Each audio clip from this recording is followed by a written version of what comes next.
All right. Welcome to another episode of GTM Spotlight. In this episode, we have Alex joining us. Alex is a fractional product marketing leader. She has over 12 years of experience working in the B2B space across diverse sectors like healthcare, technology, SaaS, startups, education, and HR. It's a pretty long list, though, and I would let Alex take over and sort of give us a rundown on everything, all the beautiful things that she has done. So, Alex, passing the mic Yeah. to you. Yeah, great to be here. I've been across all different industries, really staying in B2B and technology. Got my start in marketing and demand gen, and later, about maybe 4 years in, 4 or 5 years in, realized my passion was more on the product marketing line. Got into product marketing at a company called Everfi, which is ed tech, and never looked back. So I've been running, building teams from the ground up, being a solo PMM, and then being a fractional product marketer as well. Perfect. That sounds lovely. Let's just jump right into the 5 questions that I have for you today. So, in your experience and your wide experience, and you've been in a lot of leadership PMM roles as well. What do you see is the most important, like the needle moving metric that you see? So, because as a PMM, I think we all have multiple metrics. Every company has a different way of how they look at PMM. But what has your experience been that is can be like, sort of like a solid thing across organizations? Yeah, I would say first and foremost, product marketers really need to understand the business level KPIs, what's driving the business, where are executives focused when it comes to board meetings, leadership meetings, what's going on in the all hand, and aligning themselves to those metrics. I don't think necessarily PMM owns thing like pipeline acceleration or reducing churn numbers, but they definitely play an impact and need to be a partner on that. And so, for example, I've owned things from internal enablement and trying to see the success of my colleagues across sales and CS improve. I've also owned things like improving demos on conversion pages by updating the narrative, getting the positioning right, getting the what we're putting out for the product information on those pages right. So I think you can flex into a lot of different areas of ownership that might be maybe adjacent to a demand gen person or a content marketer person or customer marketing. But at the end of the day, really strong product marketers get the business impact that they need to make and are really understanding those top line business metrics and what their founders, what their VPs are caring about and what's keeping them up at night. That's perfect. But a follow-up on that is that like you also mentioned like multiple metrics and like different things that you have to own at some point.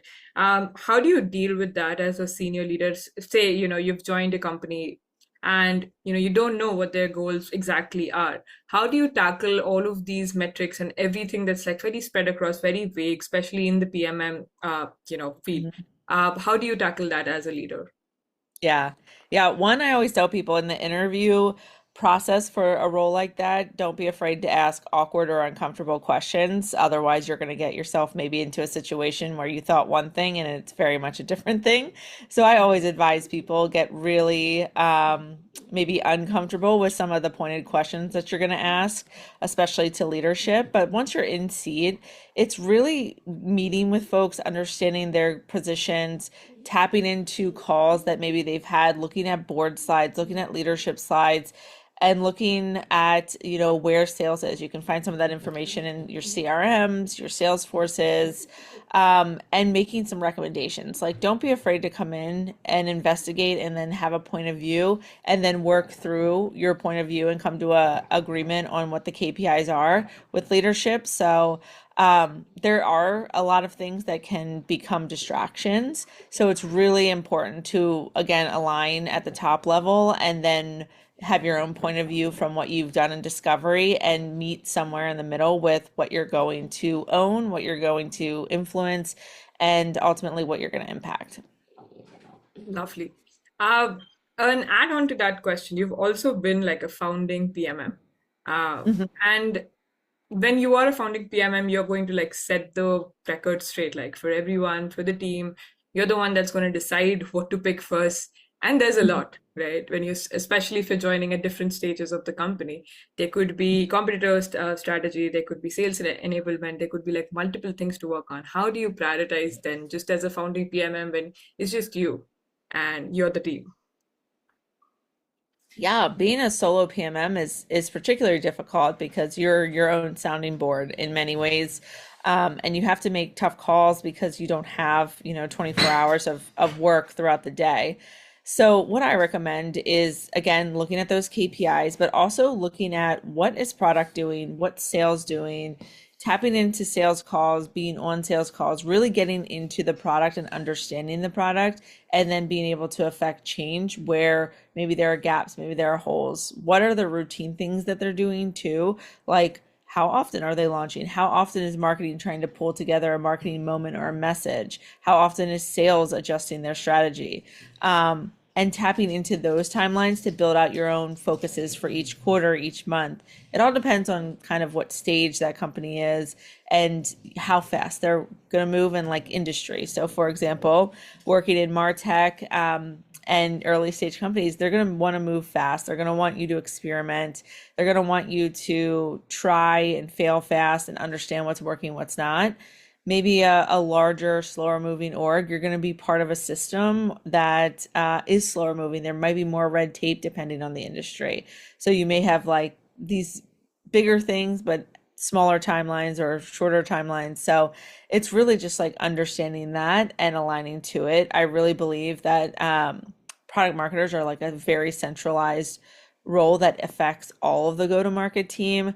So part of it is, yes, running the plays that we know product marketers have to do, but also affecting change across go-to-market teams that ultimately approves the KPIs that everyone is tracking.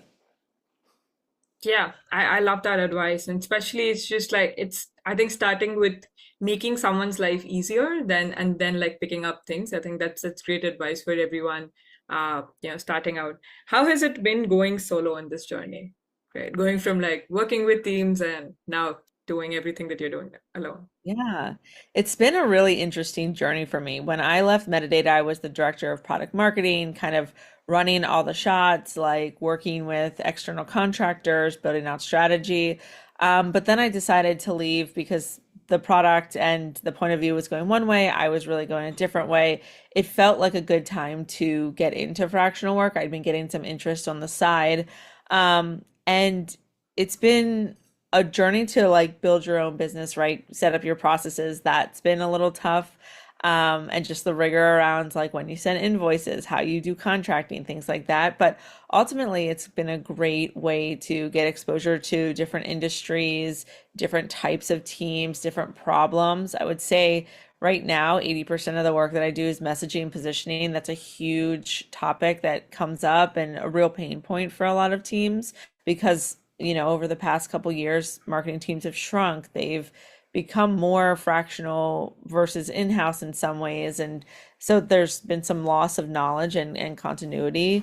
Um, but it's been good. It's been really rewarding to work with teams and to move fast and to be able to work with different types of leaders. And yeah, I've really enjoyed my time. And what are your learnings from, your time? If because like you said, like a lot of people are getting into fractional work as well. So what is your Yeah. advice to anyone starting out? Yeah, I mean, on the business side of managing your business, don't pigeonhole yourself into, hourly pay or trying to concede maybe to just get deals in your book. Like it's really, everybody always says that. And I think a lot of times it's like you just have to go through the process to realize it's true. But, you don't want to start taking on projects that aren't really in your wheelhouse or aren't really something you're passionate about because you're going to be spending a lot of time with those teams at a fractional capacity. So if you don't enjoy it, it's going to be kind of a painful process to get through, I think. And then on the product marketing side, I think the advice is, setting up systems that can work and flex and being open to experimentation. There's a lot of movement across markets. There's a lot of movement in industries, and like older playbooks, I think are just not working as well. So developing the muscle of maybe that is more of a demand gen habit of experimentation and testing is something I think a lot of product marketers right now are uncomfortable with because I think they love the research, the writing, but getting into that like growth mindset is where I've seen fractional folks really excel and starting to templatize work, using things like AI and building out what it means to like run a project is also something that I think being both a fractional leader that works with other consultants and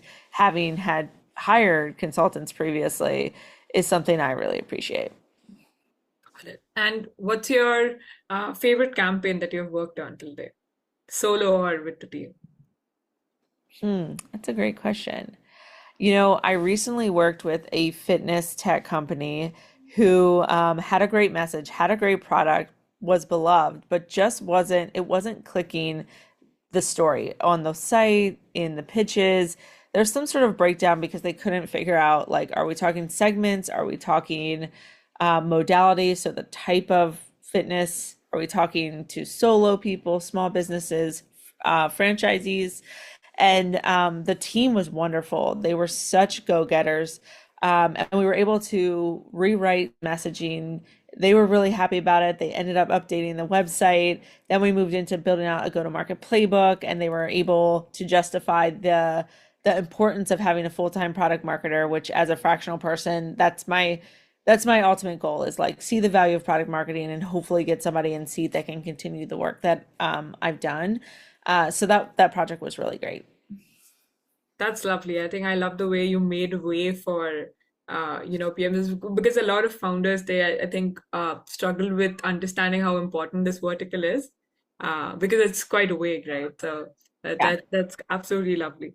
My last question is a little different from work, and it's about Okay. you selling vintage glass. And I read about it, and I found that was so interesting. And a fractional PMM, and then doing this on the side. Like, what's the story behind it?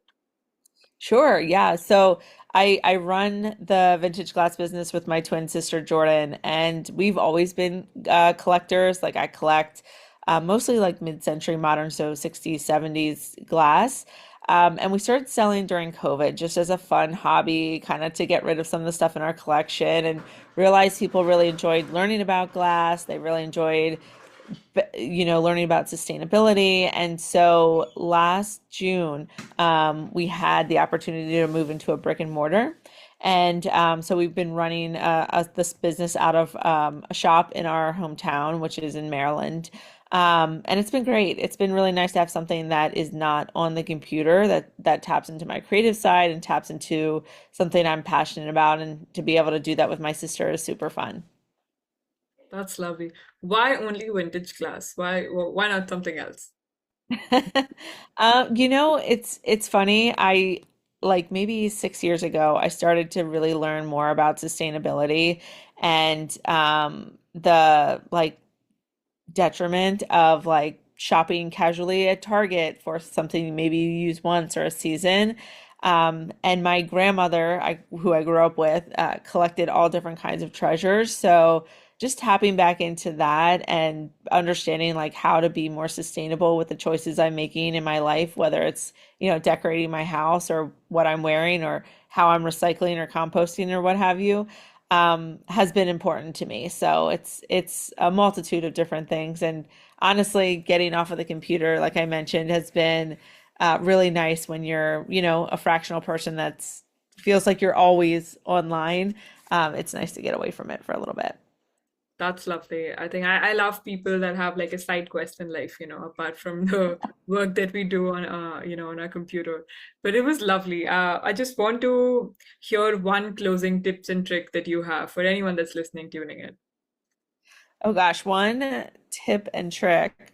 I think the more that I come in contact with people wanting to figure out how to be more effective as a product marketer, start looking into or really understanding your systems around what AI can take over for you, what you can do yourself, and what kind of um, processes you need to put in place. I think right now it's a really interesting opportunity for marketers to take back some of the narrative around what we do, how we do it, what our creativity levels are. So I really, my advice to folks is not to be afraid to experiment and get a system going and a clear point of view. Because I think the next couple years, some stuff is going to get automated that maybe is marketers' bread and butter, but that creativity, that upskilling your thinking, and bringing real ideas to the table is going to be so much more important. Perfect. Thank you so much for joining us today, Alex. It was great. I think everyone who would listen to will have a lot of fun. So yeah, thank you so much for joining.